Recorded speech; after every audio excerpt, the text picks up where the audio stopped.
Hey guys, this is TechX, and I don't know if you've ever been printing with ABS and have come across the problem with these lines or something, and you don't know exactly how to get rid of them. Well, with ABS printing, there's a pretty easy way to get rid of it, and I'm going to show you.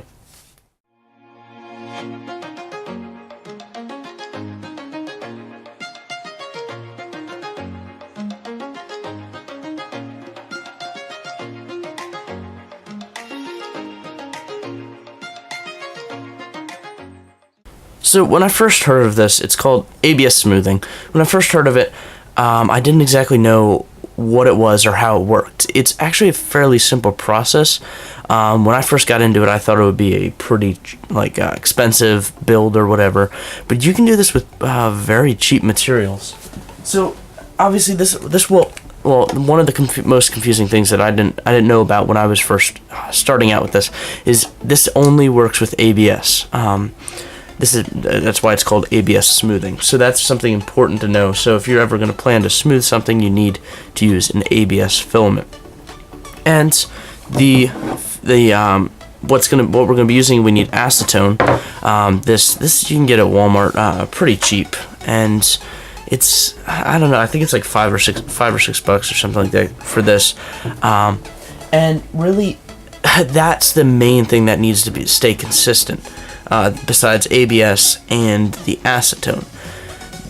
Beyond that, it's really up to you. So I actually have this glass jar here. This is a huge glass jar that I like to use.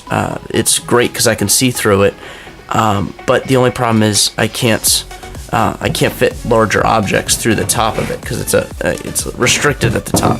So that's where I use something like this more flat pan.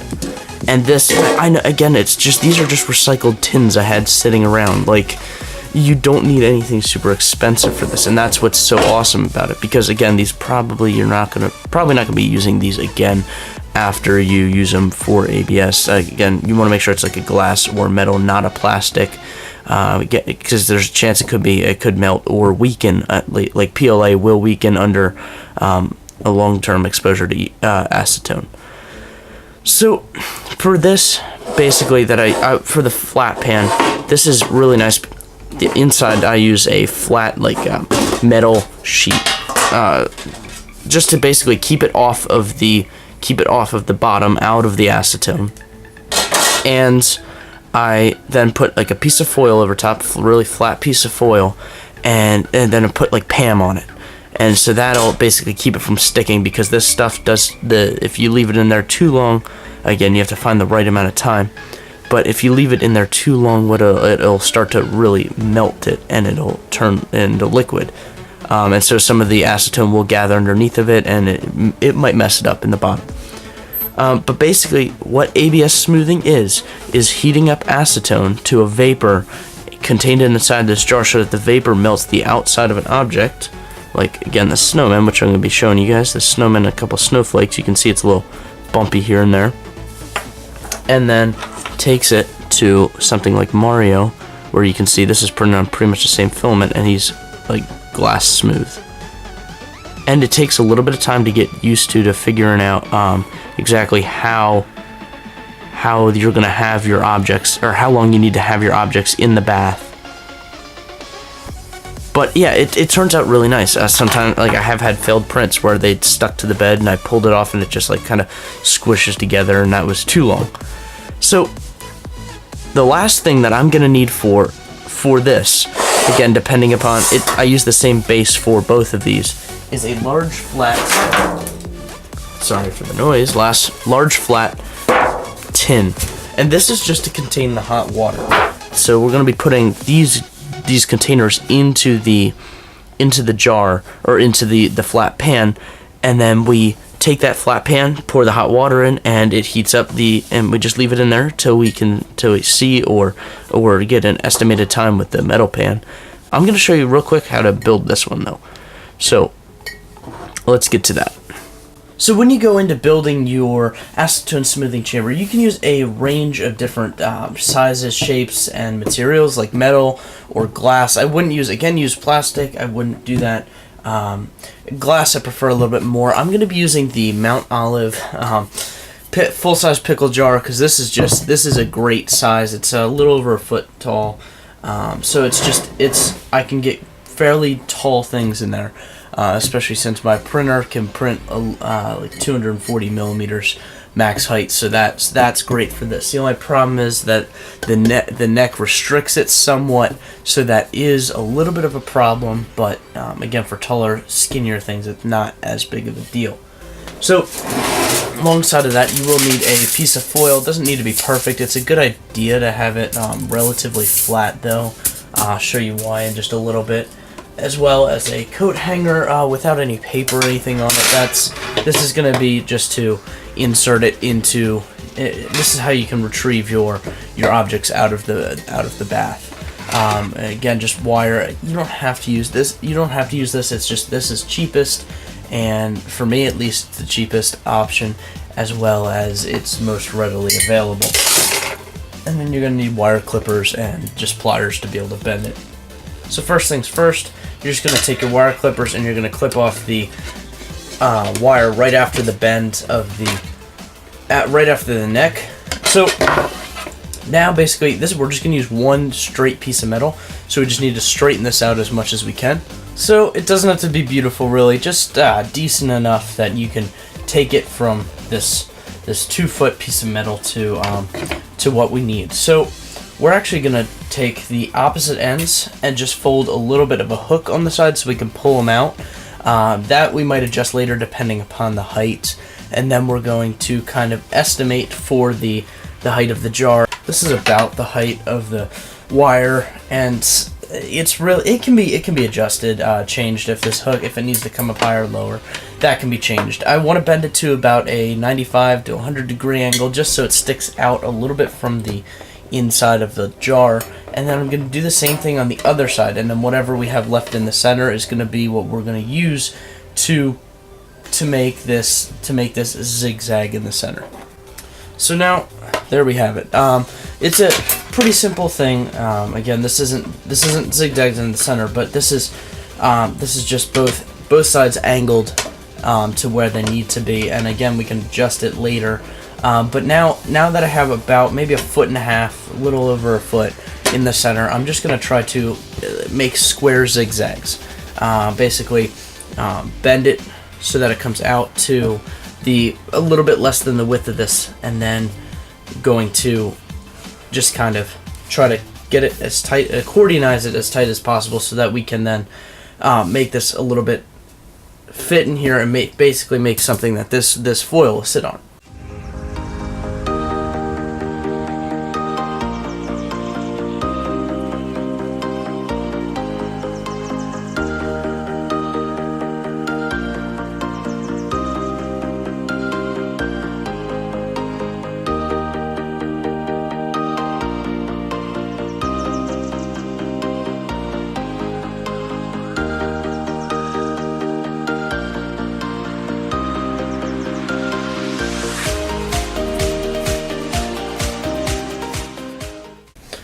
Okay, so this is, again, just a little bit more estimating, but I have these accordions spaced, I would say, about 1/4 inch apart.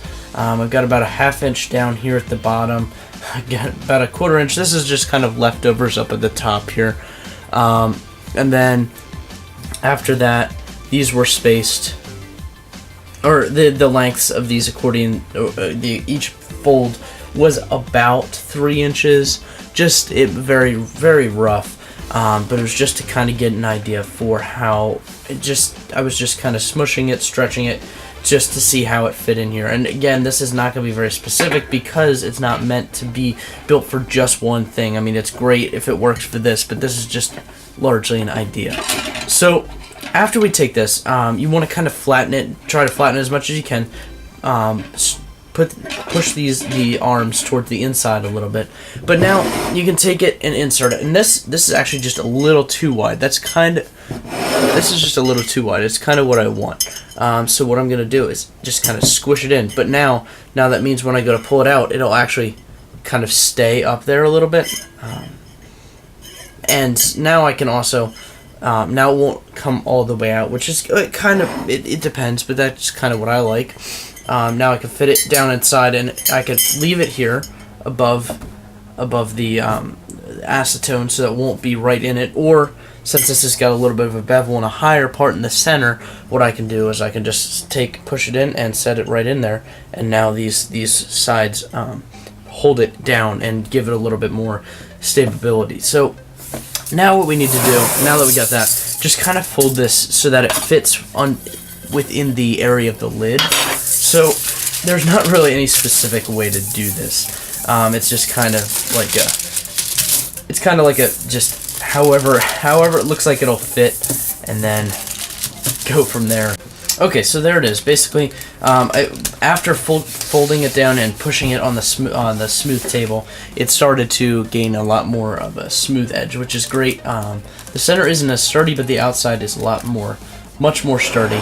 So now all I gotta do is I just gotta insert it right on top. And you can probably tape or glue this, or even fold the foil on. But now you've got something to be able to put your ABS prints into, and it's gonna take a little bit of adjusting, especially with these hooks up top, to get the right spring. So now I'm gonna show you these guys in action. Okay, so really you just need a thin layer of acetone in the bottom, just a little bit, because you're probably not gonna use most of it. You can always pour in more later. So I've got my boiling water. I'm just gonna put it in the bottom, and what I would recommend is I would heat up the glass jar first, so that you don't end up cracking it or shattering it. And then once you have that poured in, just kind of wait a little bit. Again, just a couple minutes, maybe, ends up working fairly well for this. And then the smaller ones, the ones that are closer to the acetone, you kind of have to get an idea for. That's why I prefer the glass one. So anytime I can use glass over the metal, I do. Okay, so I let these sit for, I wouldn't say more than maybe a minute and 30 seconds, really, and they're pretty much all smoothed all the way. So what you don't want to touch them right away, because the outside is still liquid, so you need to wait for the acetone to evaporate.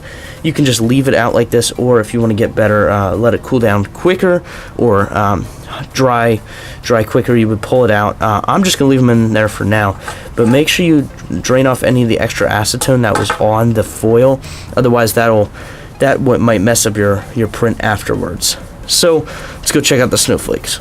Alright, so these ones I would definitely leave in a little bit longer, because we're holding them a lot higher, and you want to make, when you open it up, you want to make sure, especially if it's in a tightly sealed environment, you want to make sure you pull your face back and you're not breathing it in, because it is carcinogenic. So you just want to make sure. And I just got a very light smooth on that one, so I probably would want to leave them in even longer than like 2 minutes, 3 minutes, just again because of how high they are in there, and the amount of volume that the acetone vapors have. So I'm gonna get the next batch smooth, and then I'll show you the results. Alright, so that's pretty much how it looks. They look pretty nice. Again, it's gonna depend upon how long you leave it in there for, and just like how much acetone you put in the bottom. But besides that, I think these turned out really nicely. Hope you guys like this project, and if you have any questions, comments, or concerns, please feel free to leave them in the comments, and if there's any resources that I find that'll help, I'll leave those in the description as well. So thank you so much for watching. Enjoy the rest of your day. Bye.